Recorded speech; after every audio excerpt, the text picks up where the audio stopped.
Welcome to the Amplifying Voices interview for the Oral History Project for the City of Surrey Archives. It is such a pleasure to be chatting with you here today.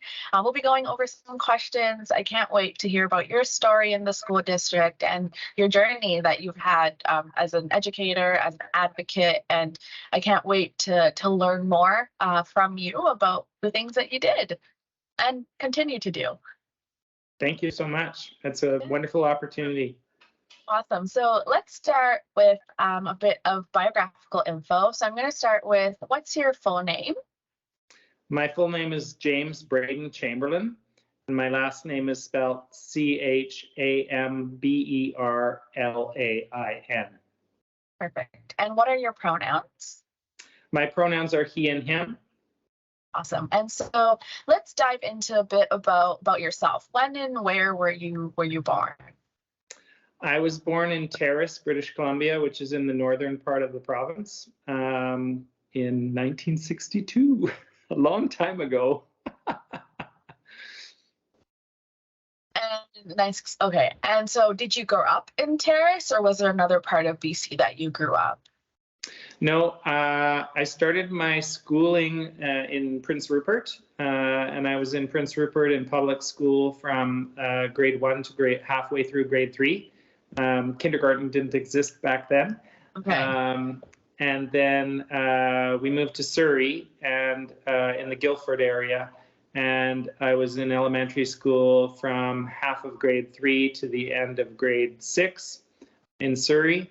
And then we moved to Abbotsford after that, and I finished my elementary and secondary education in Abbotsford, and my family has a farm there. I grew up on a farm there. Oh, wow. So going from being born and raised a bit into the interior, then right into the city of Surrey, and then kind of going through the lower mainland, I bet it was probably very different from how you've grown up into it now. Yes, I mean, Abbotsford has changed quite a bit from when I was there. I was there in the 70s, and it was a very religious community. It still has a religious component to it, but Abbotsford is more a suburb of, an extension of Surrey and Vancouver, and a lot of people have moved there over the decades. It's no longer a farming community like it was when I was growing up there. So it's a little more diverse. And that's really neat to hear, kind of just in your early years. And so how do you currently identify, and what do those terms mean for you? I currently identify as a cisgender gay man. When I was growing up, there was no representation of 2S LGBTQ plus people at all. So I think my sense of identity is through the only images that I saw of gay men in the late 80s. I came out in 1987 and met my husband in 1988. So, and there was not a lot of representation then. So identifying as gender fluid or non-binary or anything else, none of that was talked about or existed. Wow. So I think that's part of why I identify as a cisgender man. Mm-hmm. And so in the time that you said, you kind of came out in the 80s, met your partner very soon after. So did you have kind of a 2S LGBTQ identity as a student, and did that shape your education in any way? When I was going to school, there was no positive representation of 2S LGBTQ plus people. I knew that I was gay from a young age, from I would say grade 5-ish onwards. I didn't know the words for it, but I knew I was attracted to boys, and I hung out with girls all the time. And because we were growing up in a farming community, it was very traditional then. The school was very white. There were no students of color. And the population was largely Mennonite, traditional Mennonites. So the girls dressed in floral dresses and had long braids, and the boys dressed in kind of like checkered shirts and overall jeans, and everybody kind of looked the same. And I was the kind of person who kind of wore my heart on my sleeve, and people knew that I was different from other boys. I wasn't interested in sports. So actually from grade 3, from my time in Surrey, from grade 3 onwards, other students perceived me to be gay and targeted me with homophobic bullying from grade 3 to grade 12. Wow. And my birth name, my last name, I changed my middle name and my last name when I was in my 30s. So my birth name was Cox, C-O-X.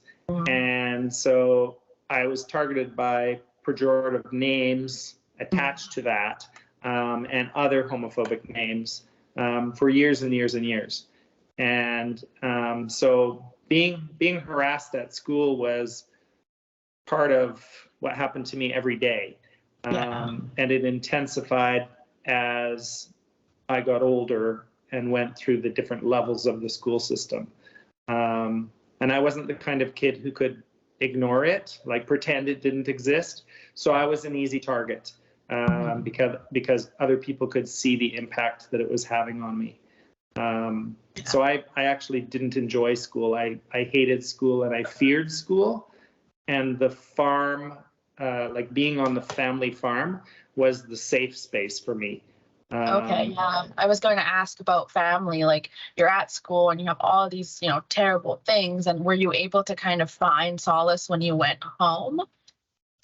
I could when I was like my father was not a farmer. My grandparents were farmers. And when my grandparents retired, my mom and dad bought the farm, and it was operating as a hobby farm. And so we were allowed to have any animals that we wanted as long as we took care of them and we did the work. My father was a banker, so he worked at a bank. And so being in the barns and working with the animals, that was my kind of safe space. And animals are not judgmental. Exactly. So they're probably the most loyal. Yeah, so I didn't have to deal with people. And so that was basically what got me through my teenage years. I did confide in a school counselor at grade 8 level that I was being called names at school. I didn't tell him all the names I was being called. I told him that I was being called fairy. That's the example that I used with him. And he told me to ignore it, and I never went back and saw him.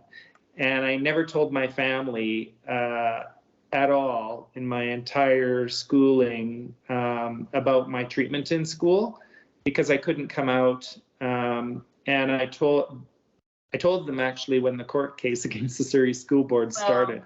So they found out about my childhood when I was in my 30s.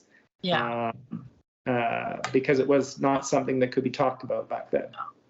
Yeah, especially with just hearing your story from this culture in school. Like, I can't even imagine what the overall culture in the community would be in regards to that. So did these experiences that you had in your time in the schools, did it impact your career choice in any way to become an educator? I actually didn't want to become an educator. Okay. Because school had not been a good experience for me. I got a degree in agriculture, and I worked in agriculture for a number of years. Okay. And I was working at UBC. They have a farm on campus, and I was managing part of the farm there. And we, part of the students had to do practicums in the barns. They were mostly pre-veterinarian students, so they needed to work with large animals and small animals. And so they would come and work in the barns. And so teaching second-year university students was actually what got me interested in teaching. Oh, wow, okay. And then I left that job and I went to work at the Vancouver Aquarium for 2 years, and I worked on school programs there. And that's what got me interested in elementary education. So I kind of did a roundabout, unexpected way into public education. That's awesome. And yeah, so it wasn't my career choice initially. Yeah, your career choice almost was like you were kind of continuing what you were taught in your childhood about farming, agriculture. You kind of continued with that, and then the teaching part kind of just came in and things happened. Yeah. Yeah. It was an unexpected entry into public education, but it was a good one. It sounds like a really positive experience that you had in identifying that you wanted to go into that education role. Yeah. And so to chat a little bit about your experiences in the Surrey School District and the book ban. So I have a great amount of some questions and I want to dig in more and ask you. And so you taught in Surrey from 1995 to 2007, correct? Yes. And so can you describe to me how the 2S LGBTQ plus community was viewed in the school district at the time that you taught? Initially in the mid-90s, my sense of it was that the LGBTQ plus community, they didn't even talk about 2S or trans people, was viewed from a negative lens. Some people in the community saw it as demonic, if you want to call it that, right? Against religion, threatening their family values, threatening their worldview of what a family should be. There was no Pride Society in Surrey at the time. There was, in the schools, they had chastity teams that went around and educated students on the virtues of abstinence, and Planned Parenthood was not allowed in the schools. Public health nurses were not allowed in the schools. So it was a time of great misinformation and a very narrow worldview, if you want to call it that. So it wasn't actually much unlike Abbotsford when I was growing up. Very, very similar. And I think even for me, remembering like being in the school system in the early 2000s, I mean, up until high school, maybe even like halfway through high school is when they started to talk about more than just abstinence is key. I think that was a huge narrative through up until probably the last 15 years or so. Maybe now it's just starting to change, which is kind of interesting to think that 15 years isn't that long ago. And so in that time, did any views change, or it kind of remained stagnant? Well, in the initial years, like when the court case against the Surrey School Board started, that was in 1997, 1998.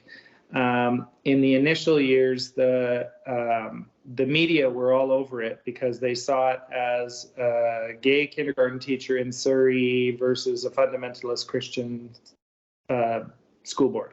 So it was a great news story for them, right? Lots of controversy. They love that kind of thing. And so there were different school board chairs over the time, but one of the first school board chairs in that era, his name was Robert Pickering. And he was saying in the media at the time that any kindergarten teacher who taught about same-sex families, instead of protecting students' innocence, was raping students' innocence. So this was one of his public quotes in the media. So it was quite hostile. The politicians were taking a very hostile, homophobic, transphobic stance towards anything to do with LGBTQ issues in schools. And they saw it basically as a major threat to their religious values. And they felt that they should be able to that their religious values should dictate the way schools ran. So at that point in time, one of the school trustees promoted Bibles being given to every grade 5 student in the district. And the school board purchased those and distributed them to schools. And the school trustees were in the media promoting abstinence. One of them, Heather Stillwell, belonged to a political party called the Christian Heritage Party, which no longer exists. But their view was that society and the school system should run based on God's scriptures, even though it was public school. Yeah. So they had a very definitive religious view for the public school system, which actually completely collided with public education. Exactly. And I mean, really, from what you're saying, it was assimilation. They wanted everyone to be one way, and that's it. Anything else outside of their religious beliefs was deemed irrelevant. Yeah. I mean, the one thing, if I can say, like when I was growing up in school in Abbotsford, when I was taught about families, or they talked about families in school, it was like a mom, a dad, you know, one daughter, one son, a dog, a station wagon. You know, there was only one representation of family. And then fast forward, like, you know, 25 years later in Surrey, and it was like, oh, okay, here we go again, like deja vu, right? Exactly. What's changed? So what I did was a major threat to the district. Of course. And so, you know, going off of that, what were your reasons for introducing the books? Well, I was teaching kindergarten at the time, and the provincial curriculum for kindergarten involves teaching about families, kindergarten and grade 1. And in the provincial curriculum, it states that you need to teach about all forms of family, and it lists examples of family structures. Okay. And so my view then and all through my career was that my job as a professional is to teach kids about all forms of family. I can't pick and choose which ones I'm going to teach about and which ones not. Kids learn partially through getting a little bit of cognitive dissonance and learning about something that's not like them, right? Learning about difference as well as similarity. And so I actually read one of the books in my classroom before I even was thinking about same-sex families at all. Okay. It was to a student in my kindergarten class named Zachary, who had 2 moms, and he would talk with the other students about having a real mom and a birth mom. And the little kindergarten kids were like confused by that. They're like, what's that, right? And so I read the book One Dad, Two Dads, Brown Dad, Blue Dads as a way of validating Zachary's reality. And also questioning the kids by saying, could a family really have 2 dads or 2 moms? And then Zachary put up his hand and he's like, I have 2 moms. And it gave him comfort and permission in the classroom to talk about his moms. And I did it around Father's Day at the time, right? Because I needed to frame the book in teaching about families. Yeah. And I also taught it at that point in the year because I had worked with those families for the entire year. So I had really strong relationships with all the families. It wasn't something I was introducing in September. So there was a lot of trust and goodwill, and many of the parents had volunteered in my classroom throughout the year. So they knew me as a teacher. They knew my style. They would created that relationship already. Yeah. Like when I was hired in that classroom, I was the 4th kindergarten teacher. 3 other teachers had left. I was hired in mid-October from outside the district. And the principal said to me, you're walking into a bit of a hornet's nest. I just want you to know that in advance. The parents are very alarmed because you're the 4th kindergarten teacher. Wow. And I said, okay. She said, I can keep the parents out for a month, or you can let them in on the first day. It's your choice. So I said, they can come in on the first day. Yeah. So I had 8 moms sitting in the back of the room watching me teach on the first day. This is in Cloverdale in 1995. Oh, wow. And a very conservative community. Yeah. And those moms over the course of the year and many other parents became my strongest allies. Mm-hmm. So when the bookcase came forward, I at that time I was giving my principal an overview of what I was teaching each month, and I had a list of the books that I was teaching. And she saw these books on the list and she said, what are these books about? And I said, they're about same-sex families. She said, oh, do you know this is a super conservative school district? I said, yeah, I do. I kind of heard a little bit. Yeah. She's like, I don't think you're gonna be able to use these. And I said, well, why not? And she said, I think you need to get them approved by the district. Oh, wow. I already knew that because we had tried to get them approved through the Ministry of Education. Okay. And the Ministry of Education had indicated to us that we had to go through the district. So she reinforced that message. And then she said, you know, this could be a very difficult situation for you. You could get harassed. You could get, you know, death threats made against you. Are you really sure you want to do this? And I'm like, yeah, my professional responsibility is to teach about all forms of family. I can't discriminate against any family. So I'm going to submit them for district approval. So that's how it went, like, to the school trustee level. Yeah. And unlike other districts where they had teacher librarians and people who were curricular experts looking at books and deciding their merit, in Surrey at that time, it was the publicly elected school trustees that made that decision. But they had no background, no pedagogical background or really backing in order to do that. It was really, it was just, political and just based on, I guess, their own personal values and beliefs, which you've already reiterated was very right wing. So just going back a bit with Zachary, the book that you had read, was this before you had taken it to your principal? You read this book, or was it after? It was before.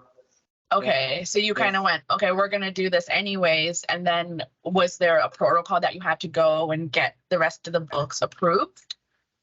Well, I submitted them for approval through the district, and so that played itself out the following school year. Okay. Because that was June, right? So that played itself out in the following school year, and there were many school board meetings that were public, and the parents in my classroom read that I was putting these books forward for district approval. And so the parents got the books from the public library. They read the books. They created a petition in favor of the use of the books. Okay. And there were 21 families in my class that year, and 17 of them signed a petition in favor of the use of the books. Okay. They also made a presentation to the school trustees the night the books were banned in favor of the use of the books. Oh, wow. The BC Civil Liberties Association made a presentation in favor of the use of the books, and Gay and Lesbian Educators of BC made a presentation in favor. There were no presentations in opposition to the books. Okay. Even though it was a public meeting and anyone could make a presentation. So the school trustees banned the books that night by 5-2, and the 2 trustees who voted in favor were not fundamentalist Christian, and they talked about having read the books to their grandchildren and how much their grandchildren enjoyed them, and that they saw the books as of no concern or threat to the district in any way. But the majority of the board were fundamentalist Christian, so their job in their minds was to block these books no matter what. Mhm. And gay and lesbian educators had produced a resource for school counselors called Counseling Lesbian and Gay Youth in 1995, a few years beforehand. And it was in all schools in the province. And they banned that from schools as well, even though it had been in Surrey schools for 3 years at that point. They banned any resource from gay and lesbian educators of BC for any Surrey school. And we said, look, it's not even used by students. It's a professional resource for counselors. Yeah. But I think their perspective at the time was to keep out anything to do with LGBTQ plus reality from schools, no matter what. And I think their perspective was probably, it was seen as a propaganda. So anything that's propaganda needs to be shut down, essentially, and from their mindset. So the catalyst really was, you read the book already in your class. You then went and, along with the protocol to say, hey, this is what I want to bring into the schools. So what was the catalyst in recognizing that you had this lead role in now fighting this case? Well, the part of the catalyst was a couple of other teachers. So Murray Warren was a teacher in Coquitlam at the time. He was part of Gay and Lesbian Educators of BC, and he was a friend. And he approached a lawyer about challenging the ban of the school board. And so he asked me, he and his husband became litigants in the case, but they needed people in Surrey. They wouldn't, he was from a different district. Yeah. So they needed me as a litigant. And so I joined the case as a litigant, and a parent from my classroom, Diane Wilcott, who's a straight ally. Her son had been taught by me in kindergarten and grade 1. And so she joined as a litigant as well. And an author of one of the books joined as a litigant, and a Surrey student.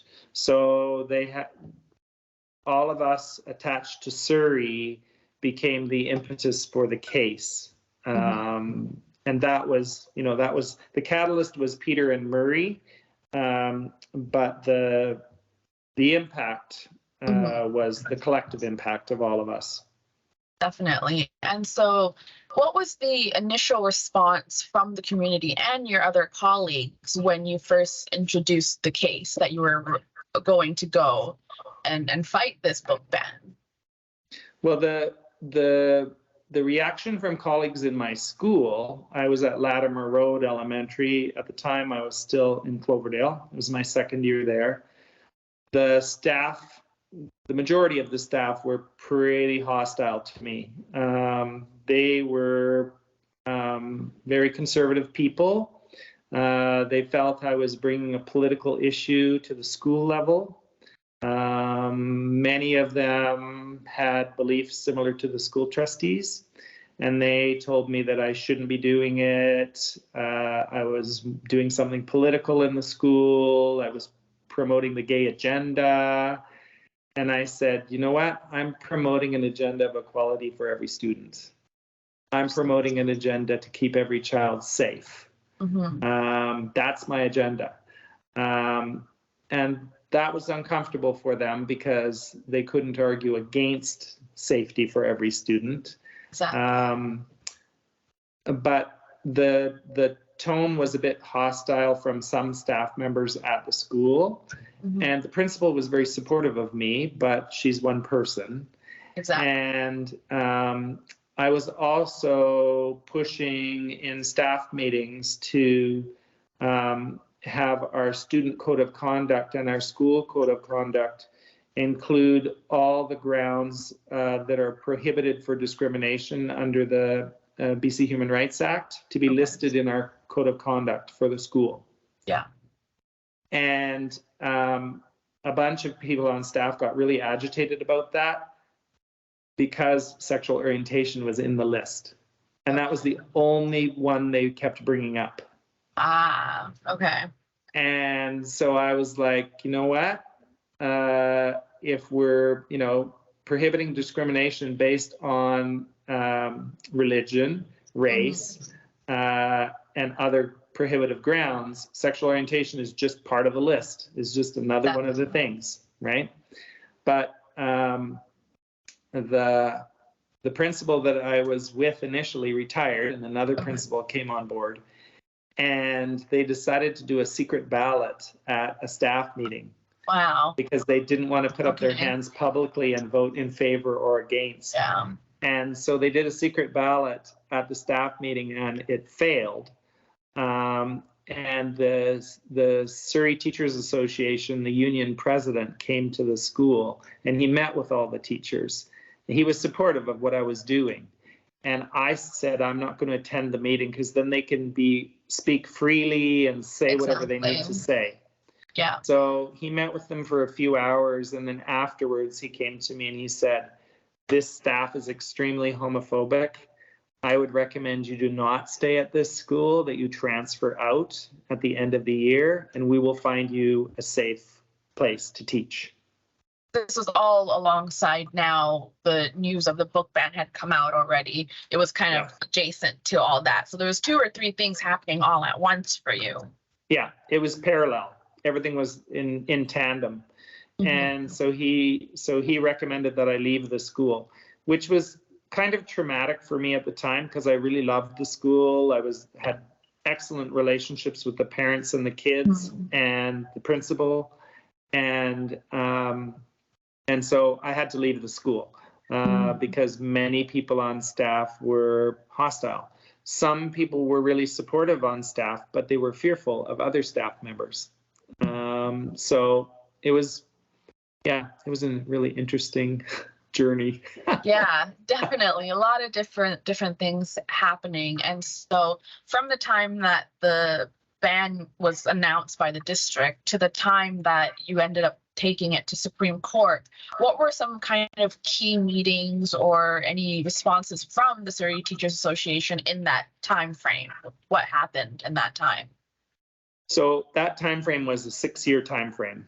Okay. So to go from the BC Supreme Court to the BC Court of Appeal to the Supreme Court of Canada, that was a 6-year journey. The Surrey Teachers Association, which was the local union, were super supportive every step of the way. Good. The union executive were very critical of the school board because they were the publicly elected people on behalf of the teachers. They could criticize the school trustees, they could criticize their actions, and they did, and they were quite vociferous. The average teacher, including myself, could not criticize the board at all because we were deemed employees of the board, and if we criticized the school trustees' actions, personal actions, or criticized the district publicly, we could be disciplined. And so I had to be silent. So on the night of the book ban, for instance, I sat silently. That must have been so hard. As all sorts of drama was playing out around me, the media cameras were on me, like wanting a quote, and I just held the 3 books in front of me, and I was silent. Wow. And I can't even imagine. Yeah, it was like you were watching this unexpected bit of a horror movie. Yeah, right in front of you. Right in front of your eyes. I can't imagine the fact that you more or less were the catalyst of bringing this forward to have safe spaces, yet you really couldn't advocate. You had to stay quiet and let the powers that be work its way through, and you kind of had to be in the background for a little while. Yeah, I did. The only thing that I could say was, like, I could talk about my professional responsibility as a teacher to students. And I could talk about, like, every child needs a safe space to learn. Students from same-sex families need to see themselves positively reflected in the curriculum, just like other forms of family. And that if students don't feel safe, they can't learn to their full academic potential. Those were the kinds of messages that I could say because they were like motherhood statements in education, right? Totally. Yes. It wasn't attached to the actions of specific individuals in the district. And any other teacher could say that in the district on any topic. And it wasn't, it's just viewed as like what we do, right? We teach to help people, right? We help children. Exactly. So I had to be very careful. I was in Gay and Lesbian Educators of BC. I was the media rep for a number of years. And I had other responsibilities, but we honed that message and we stuck to that message irrespective of the court case for decades. Because to advocate for LGBTQ plus issues in education, we needed to have, key speaking points, sound bites. We had to have our media message consistent. And we always had to be professional, no matter what happened around us, no matter what personal attacks happened. I could never show anger or sadness or anxiety around what was happening. Had to stay neutral. You had to stay neutral and you had to stay calm, because if I had reacted to some of the things that had happened, people could have written me off as a crazy teacher, right?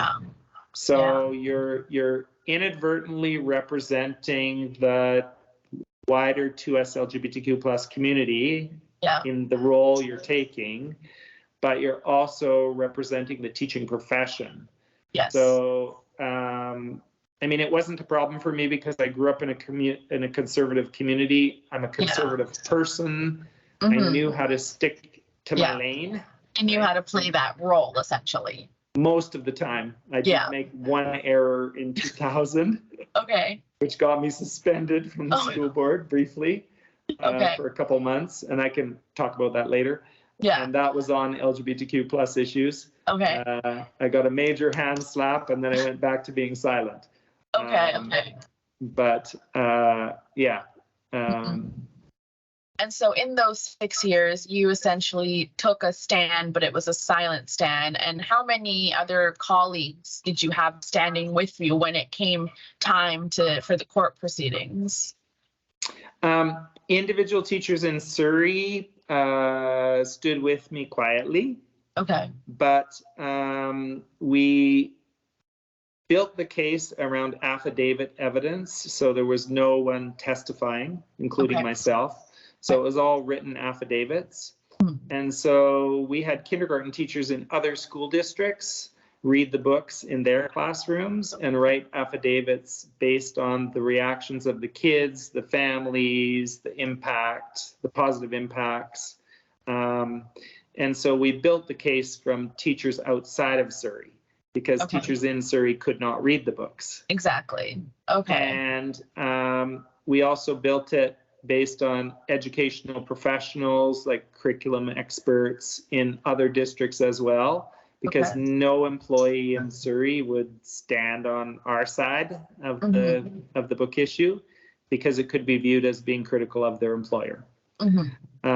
So all of that case was built on educators all across BC.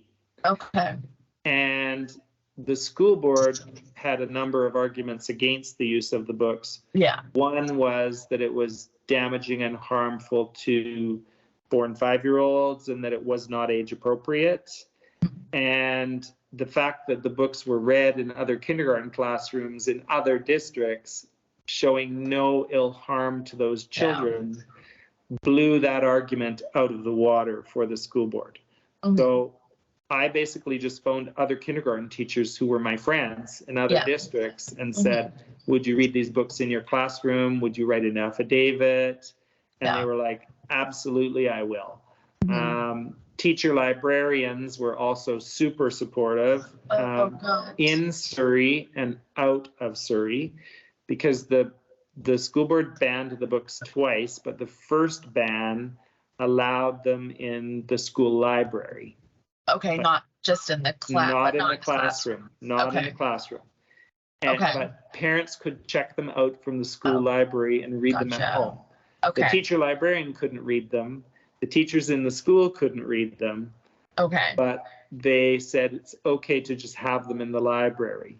Okay. So I was part of a committee within the local teachers union called the Homophobia and Heterosexism Committee. Okay. They had a teachers interested in multicultural education committee, which was an anti-racist committee, and we were an anti-homophobia committee, and they had a status of women committee. So these three committees were part of the existing union structure. And so we worked with teacher librarians who wanted to buy the books for their schools, and we provided funding to the schools that wanted to buy the books. So a whole bunch of teacher librarians in Surrey bought the books because they were opposed to book banning and they supported freedom to read, and they wanted the books in their library to show that they were supportive as teacher librarians and also as a school. So there were many schools, elementary and secondary, that bought the books and had them in their schools and like did book displays and things like that, so people knew the books existed. Yeah, there was a ton of support. And I think what I find so inspiring about what you're sharing is that it wasn't all raw protests, burning things, screaming, yelling. It was all solidarity. It was all, we will do this at our school to show the support. And even though it may be silent, it's still speaking as loud as someone maybe in front of a court with a megaphone. Like it was, you were doing it in the policy, which I think is really inspiring and really strategic. Yeah. We had to absolutely be strategic. We had to work within the system. If we had just fought against the system, Surrey would not have ended up with a LGBTQ plus policy. I mean, that happened after I left the district. Yeah. But we were always thinking about planting seeds for improvement in the district, irrespective of who the politicians were. And one of the things that sustained me over those decades was, this is a little bit, I don't know how you describe it, a little bit ageist. I knew that they were, the publicly elected trustees were in their 60s. I was a teacher in my 30s. I knew I would outlast them. There would be a generational shift, right? Yes. Yeah. I knew that times would change and that they were just a marker of that period and that they did not represent all the other school districts in the province. They were like an isolated incident to some degree in the extreme position that they took. Yeah. And the things they were saying in the media and the stance they were taking about teaching about safe sex in schools and Planned Parenthood and all those things, right? Yeah. You knew that there would be a shift, but at that moment it was where it was at, but you knew that in the future things might kind of change. Yeah, I'm a very optimistic person. I've always been an optimistic person, and I believe in the power of change and the collective power of change. And I believe that gray clouds have silver linings. You don't see them necessarily in the moment, but you can always see them afterwards if you reflect on things enough. Yeah. And so I never felt like beaten down by the school board or like they wanted me to feel that way. There were times where they really went after me. Yeah. There was one time where there were parents picketing outside my school, not parents from my school, but they were trying to dissuade parents from registering their kids in kindergarten.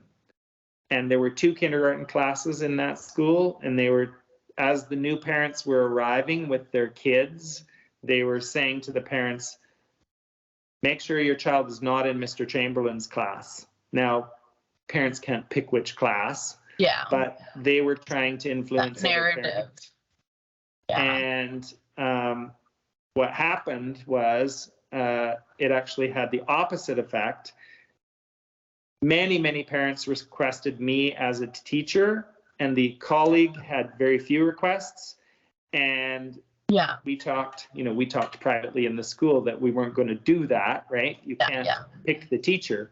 Mm-hmm. But she was a little bit distraught because she'd taught there for a long time, and I was there like my first year there. Yeah, right? yeah. And so these parents were picketing outside the school, and then my current parents were coming to pick up their kids because it was half-day kindergarten. So they were coming halfway through the day to pick up their kids, and the others were coming to drop off their kids. And one of my parents was called a faggot lover by these picketers, and they spit on her. And I sent my principal out because I couldn't be out there. No. I sent my principal out there to deal with it because she came into the classroom crying and told me what happened. That's just, wow. And so I went to the principal, and I had a really great relationship with all those families as well. And I said, you need to go out and you need to tell these picketers to get off school property. It's illegal for them to be on school property. I know they're allowed on the sidewalk, but they're not allowed by the door where I release the kids. Mm-hmm. And he was great. I mean, he did his job. Mm-hmm. But it was pretty hostile. Yeah. Did that happen more than once, or was it just that one-time occurrence? Just once at that school, and then once when I was at a school board meeting. I attended all these school board meetings, and there were multiple meetings. I was always there. And I walked into one school board meeting, and there were a bunch of picketers outside the school board meeting, and I walked through the middle of them. There was like 100 of them. And they were like, jeering me, like yelling stuff at me. I just was silent, and I walked through, right? And I sat beside a reporter who I knew well. And she said, "Oh, James, do you know what they're saying about you outside?" And I said, "I don't know. They say all sorts of things about me." Yeah. And she said, "Well, they're saying that you changed your last name because you were a pedophile and you were trying to hide it." Wow. And that really hurt me because that's the worst thing you could accuse a teacher of. Exactly. And for about 2 weeks, I was really down. And I'm not a person who kind of sits in the black area of life. Yeah. And my husband was like, this is really having a bad impact on you. Like, how are you going to get yourself out of this? And so this was pre-Facebook and the internet and all of that stuff. We decided we would write a play of the crazy things the school board trustees had done over the years. We took all stuff from the media. We had a party in our house. We called it Burn Surrey, Burn Disco Inferno. That's brilliant. We invited our friends, and we said, okay, no pictures will ever leave this house. And we had this grand party, and it shifted my mental schema completely. Gave and you it was like that power to keep going. Yeah, it was like, okay, no matter what they do or say, this is not going to get me down. I am in this for the long haul. Yeah. And it's just a bump in the road. And that's what it turned out to be. Yeah, that's so profound to have something like that, so hateful, but you, with the help of your partner, just completely turned it around and was able to make something out of it that now we're both sitting here many years later laughing about, and something that in that moment can be so dark. Do you still have a copy of that play? No, we shredded it afterwards. Fair enough. But I did. But it was that feeling of letting go, I bet. Yeah. I did dress up as one of the school trustees. She was the chairperson of the board at the time, and I dressed in frumpy drag and made fun of her, like I imitated her. Yeah. And we have those pictures, but of course they'll never go public. No. We basically used humor and satire as a way of shifting our mental schema and narrative around what had happened. And I invited teachers who were in Surrey, who were friends of mine. I invited people from the union who were supporting me. And so we had a grand time, and we were able to laugh at some of the horrific things that had happened over the years. And so it's a really healthy way of coping with what had happened. And were there a lot of media articles that went around that portrayed really negative things, or was the media kind of playing neutral? The media was trying to report it in a neutral manner. The letters to the editor in the newspaper were generally quite negative. But Diane Wilcott, the parent from my classroom who joined in the court case, she joined with 2 other moms from other schools. And the 3 of them became a little group, and they called themselves the HEP moms, H-E-P moms. And I said, what does HEP stand for? They came up with this on their own. And they attended all the school board meetings.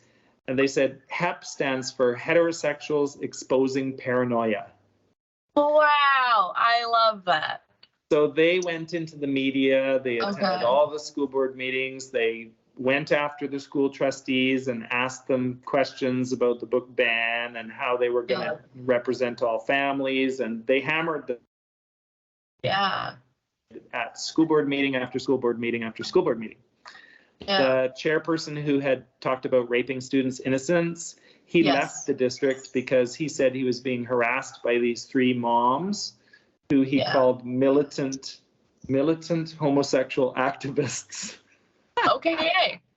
And the moms were laughing away. They're like, I wonder what our husbands would think when we're being called militant homosexual activists. You know? That's really special because they took a voice on your behalf, really.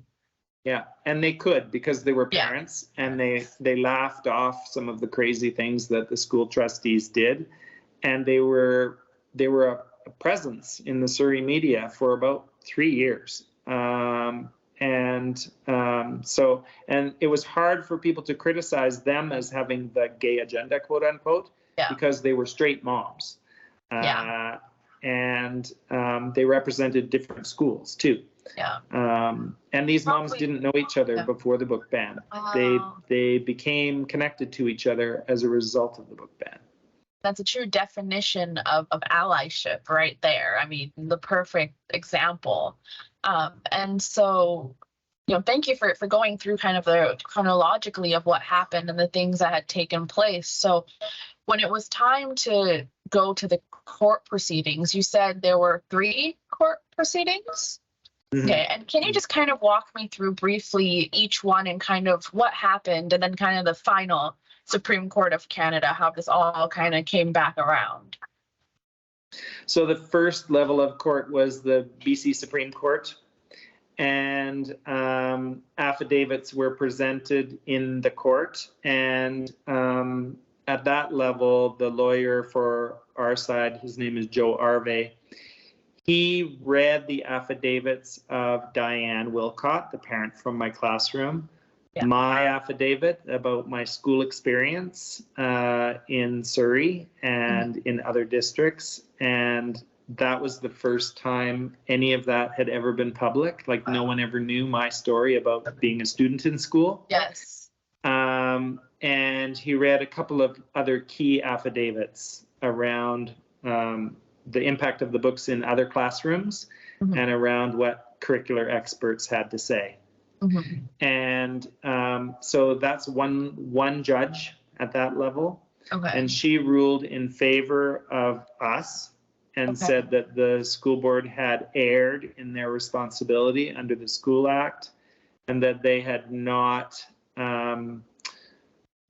followed the School Act because they were taking their religious views and imposing them upon the public school system. What year was this? This was 1998, that ruling came out. Okay. The school board had the right to appeal it. So within 30 days, they had to appeal it, which they did. And then it went to the BC Court of Appeal. Now, at that level, there are 3 judges. And at that level, they ruled in favor of the school board unanimously. and which was a surprise to us. But at that point, we realized, okay, we can either appeal it to the Supreme Court of Canada, or we let that ruling stand. If we let that ruling stand, then the school board can do whatever they want on LGBTQ issues forevermore.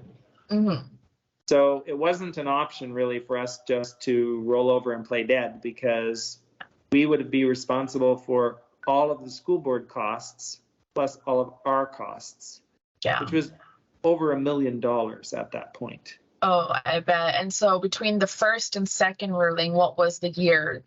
How long was it between those two? The BC Court of Appeal ruling was about the year 2000. It was like a 2-year gap. Oh, wow. So like years of gaps, not just a couple months here and there. No, it was a 2-year gap.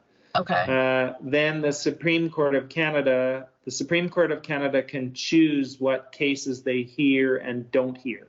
Okay. And they don't have to give their reasons if they decide they're not going to hear a case on any topic. So the Supreme Court of Canada decided to hear the case, and at that level there are 9 judges.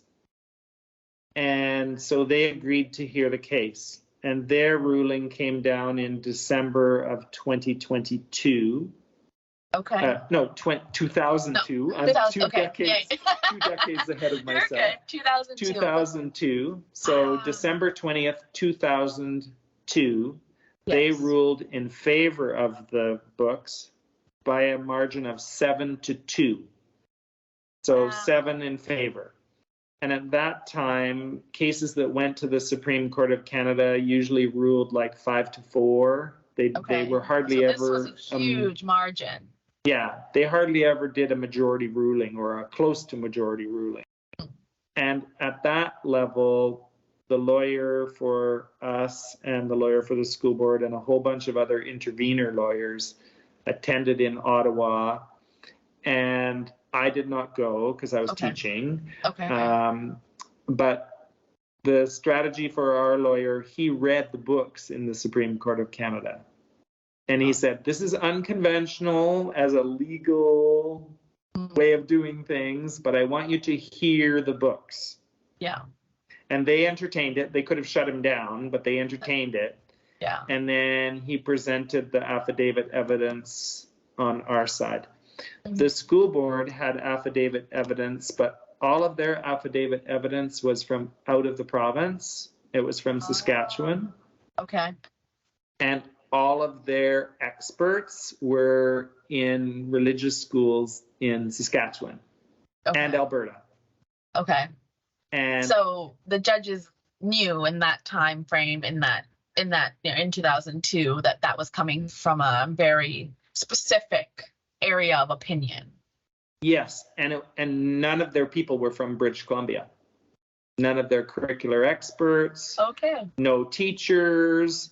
No other school districts. So it was basically like our case was built all around British Columbia and the Ministry of Education in British Columbia, because every province is different.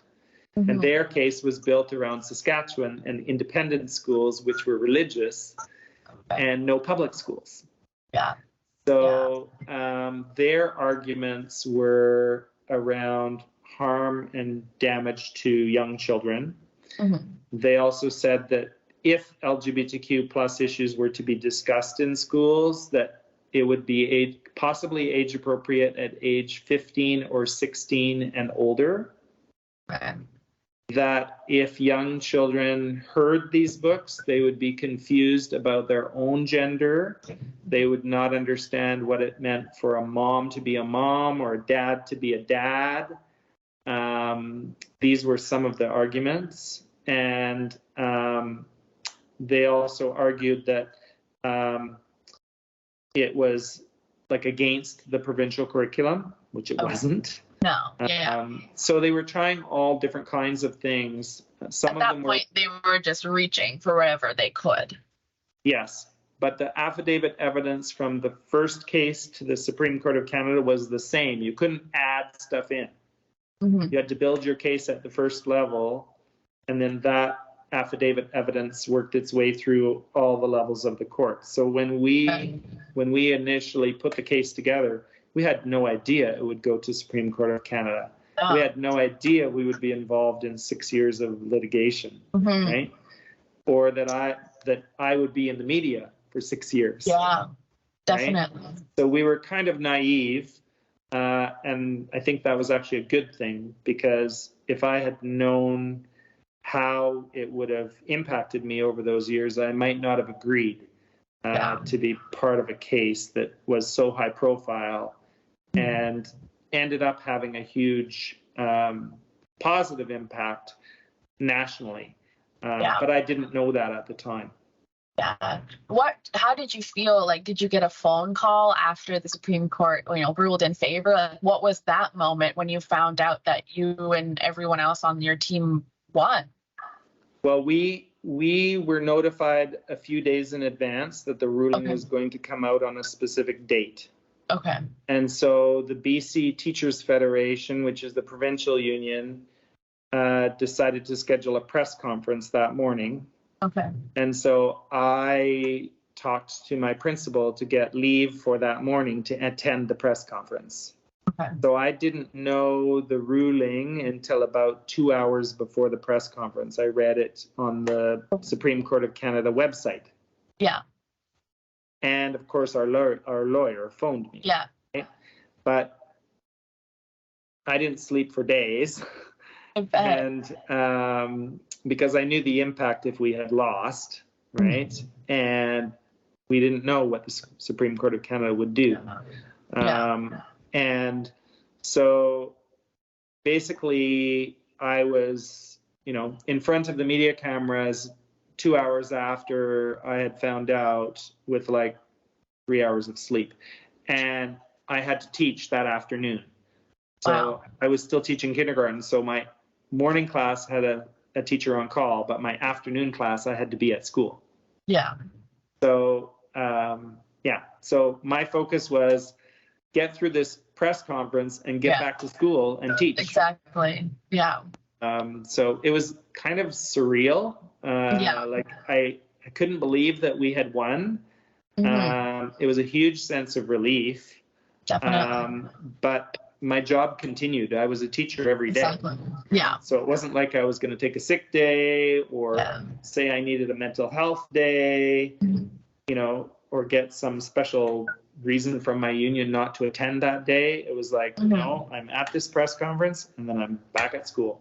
And in all of this, what I'm hearing over the span of even these 6 years, you never let go of the forefront, which is you are an educator, you are a teacher, and you will, stick to that first and foremost always, and I think that is really inspiring that you took on this huge case, but at the same time remain true to your teaching and your students. And I think that probably came through and why so many parents were there supporting you and doing that, because you were being your authentic self.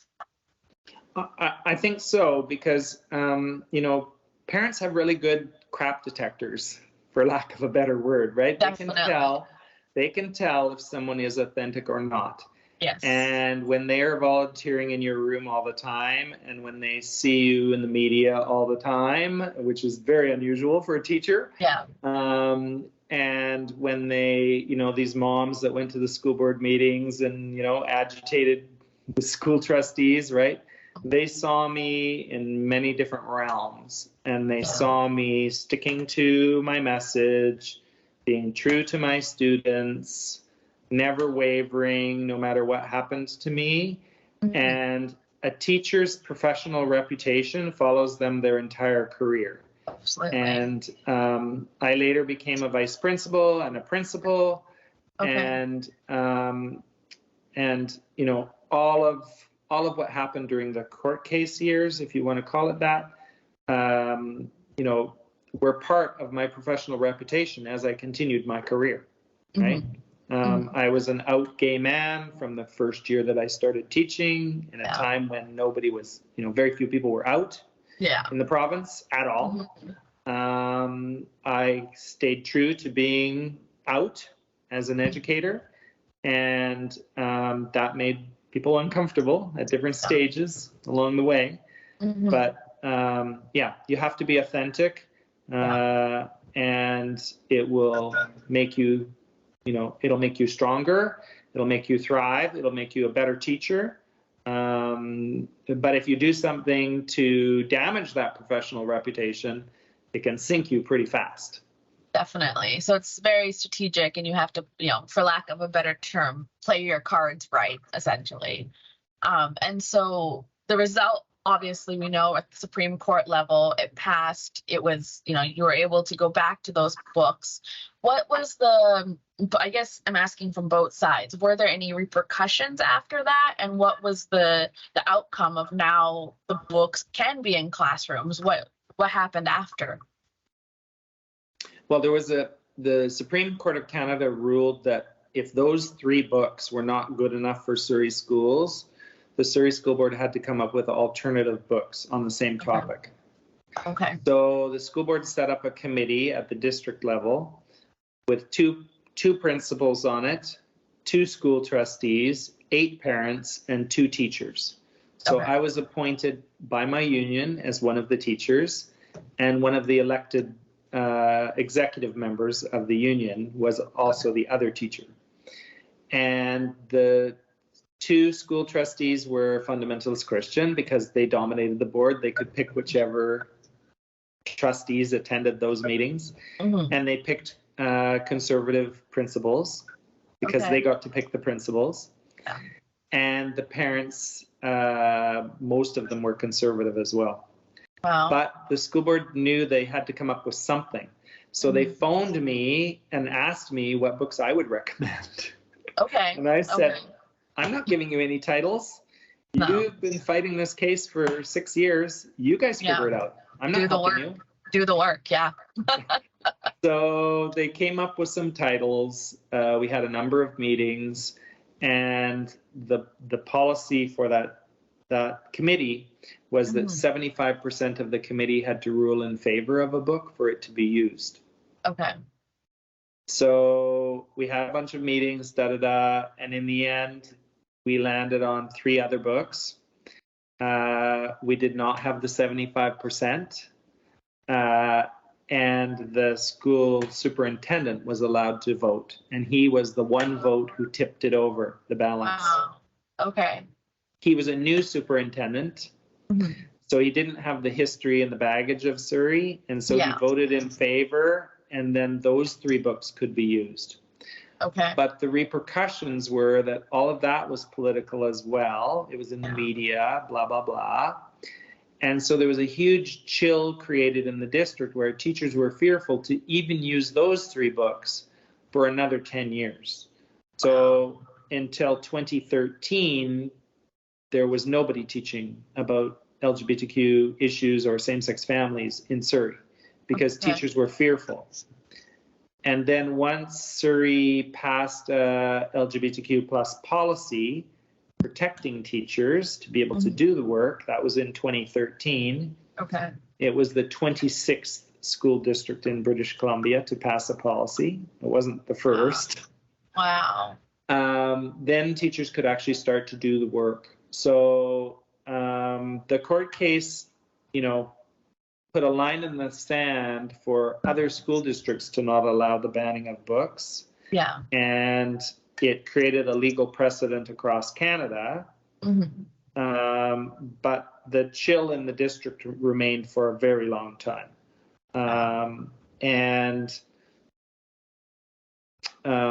I was helping behind the scenes Surrey students to make presentations to the board and parents in favor of developing a policy. Most of those fundamentalist Christian trustees had retired or had died by that point.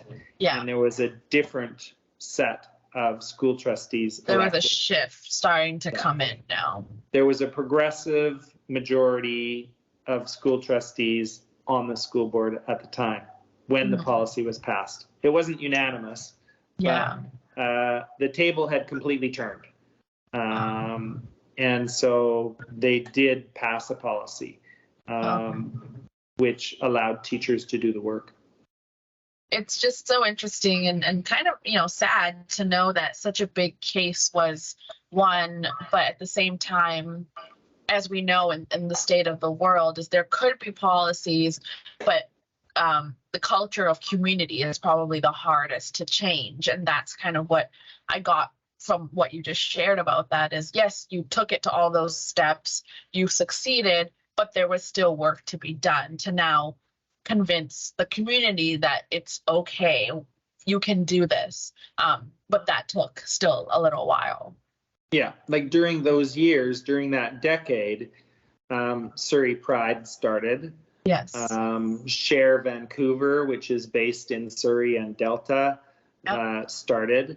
I met with Alex Sanga from Share Vancouver in 2008. He wanted to start doing presentations in Surrey schools around homophobia and telling his story as a South Asian gay man. Mm-hmm. He was terrified. Yeah. And that was 2008. And I was meeting with him because I was working for the BC Teachers Federation at the time, and mm-hmm. I was supportive, and he couldn't believe someone was supporting him. I mean, he knew of my history, but, he needed support to start to do a bit of work in schools. Mm-hmm. And then, SOGI resources and teaching started, around that time as well, in like the early 2010s, sort of. And so there were all these different pieces that were aligning, mm-hmm. that were helping teachers to feel supported and to do the work. Professional development workshops were happening for teachers through the BC Teachers Federation. Mm-hmm. And so people were starting to feel supported for the first time in their careers. And so teachers who had been teaching for a long time, who had a lot of seniority and strong professional reputations, felt comfortable to take it on. New teachers who were learning about it in their student-teacher training were the other catalyst. The people who were near the end of their careers and the people at the start of their career, right? The mushy middle, it really varied depending on the teacher. Definitely.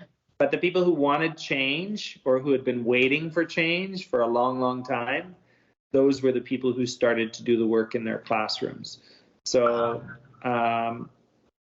my goal and the goal of others in gay and lesbian educators of BC when we started in 91, mm-hmm. and we later became Pride Education Network in 2010, our goal was always to work ourselves out of a job, to make whatever we could do systemic over the decades so that it wasn't ever about us. It was about improving the public school system. What were some key projects in that? In Gay and Lesbian Educators of BC, we produced the resource that I mentioned, Counseling Lesbian and Gay Youth was the first resource that we produced. We also produced a handbook called Challenging Homophobia in Schools. It was about 250 pages, and it had resources, professional resources in it, as well as lesson plans from kindergarten to grade 12 in different subject areas, and books that people could use in their classrooms or teacher librarians could buy for their schools. Okay. So we produced that. We produced another resource called Dealing with Name Calling. And it was lesson plans around how to deal with different forms of name calling, which included homophobic and transphobic names, and lesson plans to teach around that. And we started the professional development workshops for teachers before the BC Teachers Federation even did. So there were a group of us who went into schools by request and started teaching those workshops in 92, I think, was the first year we started teaching the workshops. Okay. And once the BC Teachers Federation started doing the work officially, two of us ended up getting hired there, myself and Joan Merrifield. We ended up working there for 4 years as staff members. But we helped write all the workshops us and others helped write all the workshops that are delivered to teachers now. Okay. We became some of us, before we became staff members, we were the professional development facilitators for the BC Teachers Federation, going to different schools in the province. Yeah. So the work that we did basically built upon itself and became systemic in the school system. But it was about us working with the BC Teachers Federation, not against them. Yeah. Initially, we were against them. We were criticizing them for not doing enough and standing up for students. And we were in the media. And this was a perspective while you were in Gale, BC. Yes. We were very critical of the BC Teachers Federation. We were critical of the province, the Ministry of Education, and we were quite vocal back to those key media messages. But critical of all the different institutions. Then we realized we had to change our course, and we had to start working with them instead of just fighting against them. Yeah. And so we were having private meetings saying, how can we work together? We'll either keep criticizing you in the media, or we'll work together. How do you want to make this work? Right? Yeah. And so we built our reputations of working with them and supporting them. And even if they took like a baby step, we would sing their praises like crazy in the media.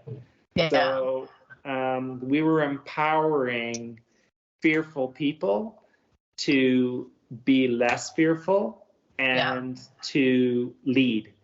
So and almost create a coalition together is what it sounds like. Yeah.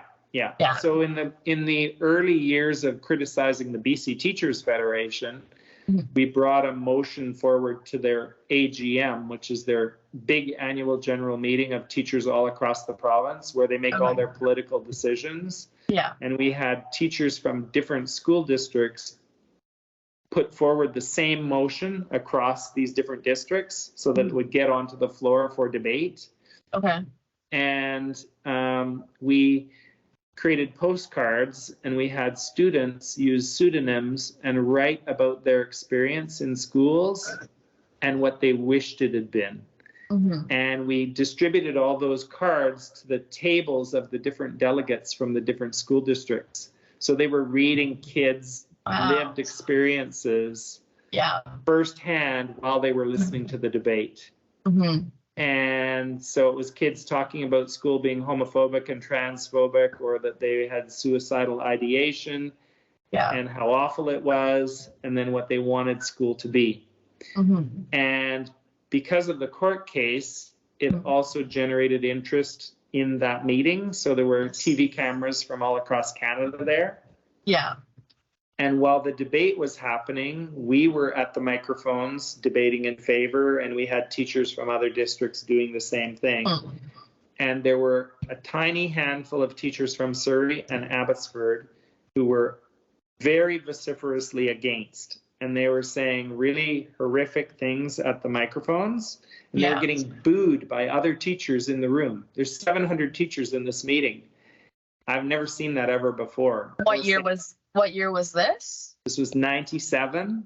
And then again in 2000, the second motion, but the second time around it wasn't as hot. So 97.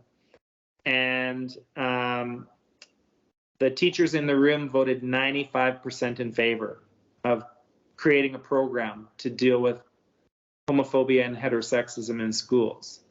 And so that started the BC Teachers Federation to put money, resources, and staffing behind it, which started to make it systemic. Okay, and then that's when in 2008 you transitioned from teaching full-time to then working for the BCTF. Yes, I worked there from 2008 to 2012, and I was in their professional and social issues division. So that was all about professional development for teachers and training for teachers.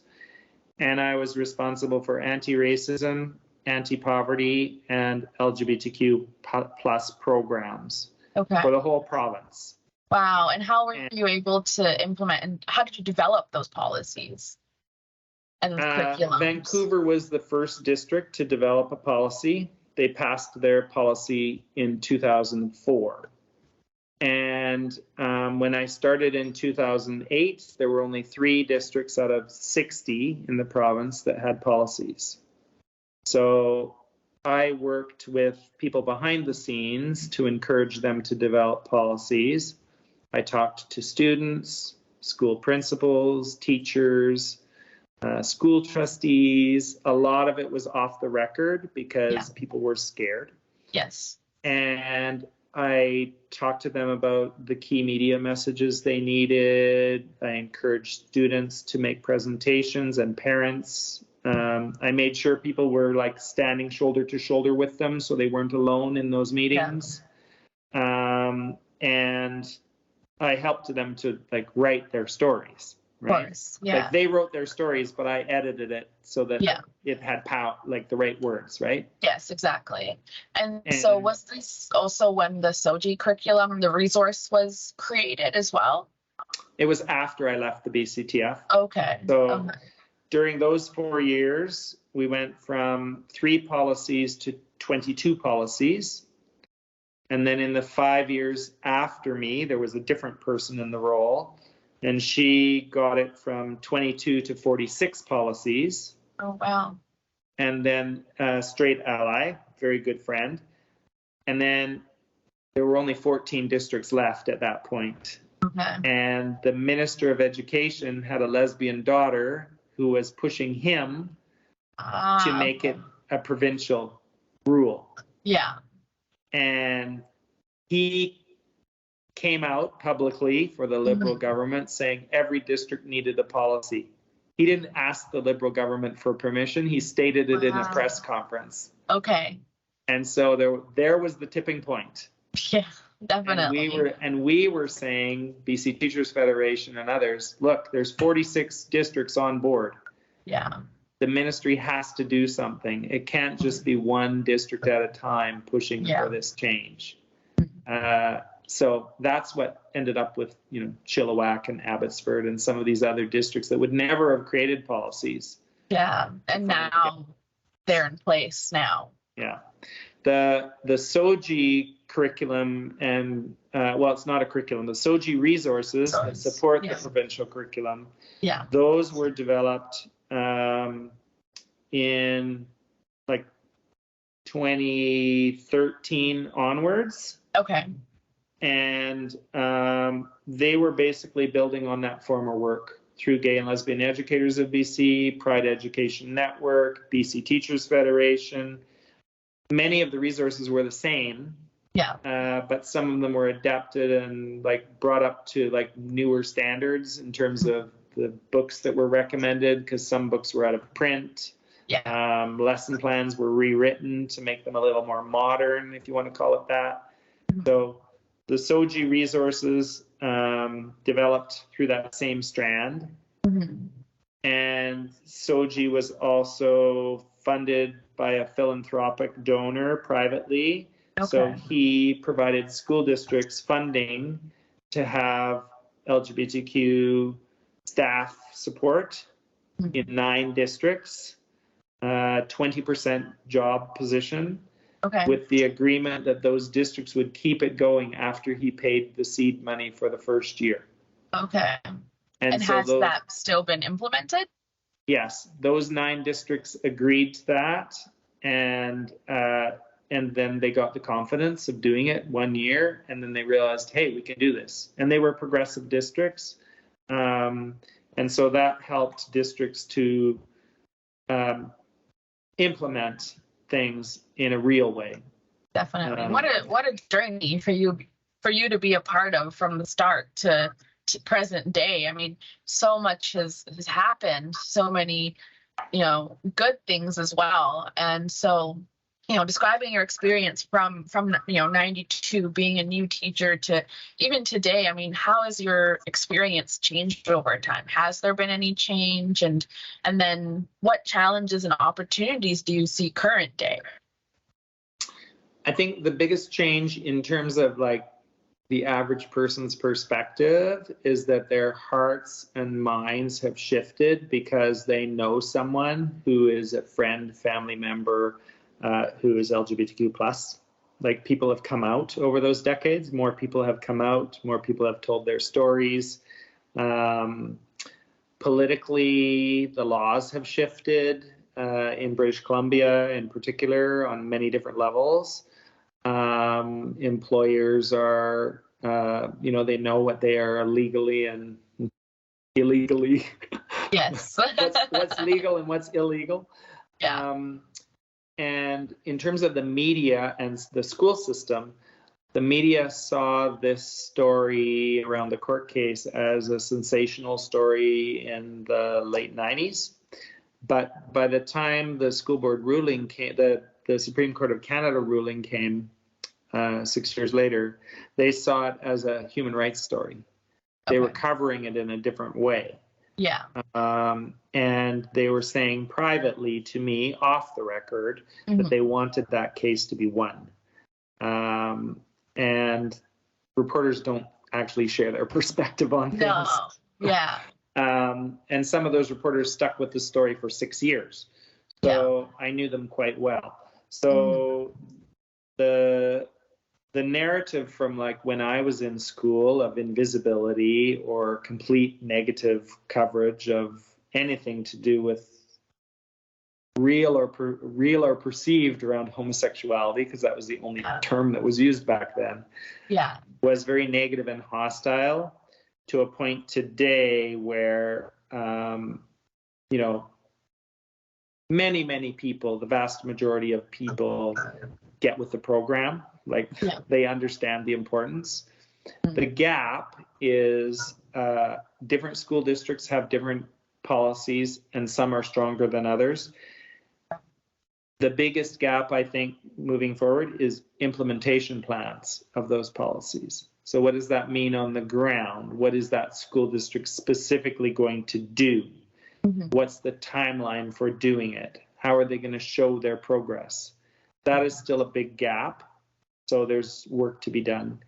And the one kind of worrisome piece in this, which I don't dwell on, but it's there, is the pushback in the United States, the culture war against trans and non-binary students around washrooms and around, their pronouns and their, living their authentic lives in schools. Access to medical, all those things. Yeah.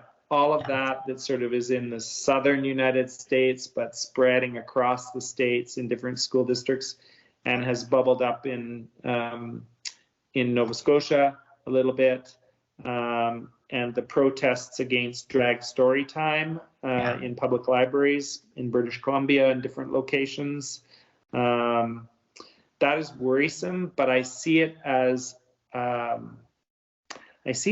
blip in the road on human rights, because the people who are extremely opposed still are a smaller and smaller group, and they are becoming more shrill and more extreme in what they are doing. The messages are actually exactly the same as during the book ban, right? About grooming children into homosexuality and all those kinds of things. All those kind of narratives. They're not new narratives. No, they're just recycling them 30 years later, right? Or 20 years later. They're recycling them, and they're becoming a little more extreme in how they're portraying it, and they're using the media wherever they can.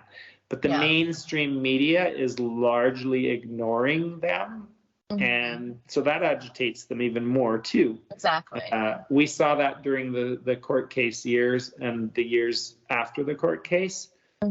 The people who were on the extreme right would try to do all sorts of things. They tried to protest at the BC Teachers Federation when I worked there. Only 2 protesters showed up. The mainstream media didn't even turn up because they knew who the individuals were. And they're like, okay, we're not covering her. She's trying every few years in different school districts to do something, and she's not going to get traction. The only district that's really had a lot of hostility in the last 3 years or so, maybe more than 3, was Chilliwack. They now have a progressive school board 5 out of 7 trustees, but a few years ago it was 4 fundamentalist Christian trustees and 3 progressive trustees. And one of the trustees was quite homophobic and transphobic in the media. I remember that, yeah. He has just lost a Supreme Court of Canada case against the former president of the BC Teachers Federation, who is also a gay man. And they ended up suing each other and countersuing each other over defamation of character. Yeah. Because he was being described in the media by the former president of the BC Teachers Federation as being homophobic and transphobic. Mm-hmm. And so he was suing, and he lost that case just a month ago in the Supreme Court of Canada. So it's another milestone, legal milestone in equality rights and what a public school, elected school trustee can and can't do. So it actually bodes well for the future because other school trustees cannot do that or take that position. Once it's done, then the policy is made. So you're like, okay, that's now secure. There might always be things that come up, but now there's more and more policy and regulations around it as the years go by. Yeah, and that school trustee, he was like viewed by other school trustees as being a political dinosaur. Like no one was following him in other districts. People knew that was not the way to behave. And the action of that one trustee in this one specific school district, I'm sure, had impact in Surrey too, with Surrey being such a large district. Yeah, recently there was protests in Surrey around LGBTQ issues again in schools, bringing up those old arguments again. Yeah. In Surrey and in Chilliwack, there have been some protests about not allowing LGBTQ positive books in schools again. Again, wow. Yeah. And saying that books about teaching about safe sex, basically, are age inappropriate or that they are grooming children into homosexuality. This has come up again in a very tiny way compared to the 90s. But when these things flare up, what those of us in public education who are progressive say is, well, it's good that it's coming up and it's out in the public because it is telling everybody else that we have more work to do and that our work is not finished. And their children, those parents' children, are going to be way more educated than their parents were or are. Because the system will teach them media literacy and critical thinking skills on a wide variety of topics. And so, some educators I talk to are worried, but many are like, okay, just means we have more work to do. And there's definitely challenges that are still facing Surrey, but at the same time, there are opportunities as well for the LGBTQ2S plus community at the same time in Surrey present day. Yeah, I think it's about how you mentally frame these things. And if you frame them as, okay, it's a little bit of a challenge right now, but it's just a bump in the road and we're going to continue our work, then it doesn't scare or demoralize teachers the way it used to, or parents. And the 2S LGBTQ plus community in Surrey nowadays, I would say, is stronger, more visible. They're vocal. They know what their rights are, and they want to protect those rights. And what message do you have for future generations who are 2S LGBTQ plus in Surrey? What message do you have for our upcoming generations in Surrey? My message to them is actually not much different than it was 20 years ago. To the young people in schools and to their families, I always say, you are the future. You are the change makers. You are the people who will eclipse the work that I and others have done, generations and generations before me have done. I'm super optimistic about the future, and I believe that that young people who have developed the media literacy and critical thinking skills on all sorts of topics, they're the ones who will be our future leaders. Absolutely. And they're the ones who I will be, and I am already in awe of when I hear of great things that are happening in Surrey and beyond. When I hear about Pride events in schools or Pride weeks in schools, I'm just like, oh my God, that never, ever could have happened in my day. That in itself is an accomplishment. And when I see young people getting awards for 2S LGBTQ plus leadership in schools, it gives me great faith and hope in the future generations. And I think we're just traveling the same road together. We're at a different point in our collective history, but we have lots of great opportunities ahead. And the challenges are just blips in the road. And you know, my one piece of advice is, if anybody's listening to this, would be like, keep a sense of humor. Keep a sense of humor. You know, try to be positive. Realize that if someone is saying something against you or against your community, they may be directing it at you, but that's because they need to focus on somebody or something. But it's actually not about you. It's about all of us and all of us moving forward together. So, yeah.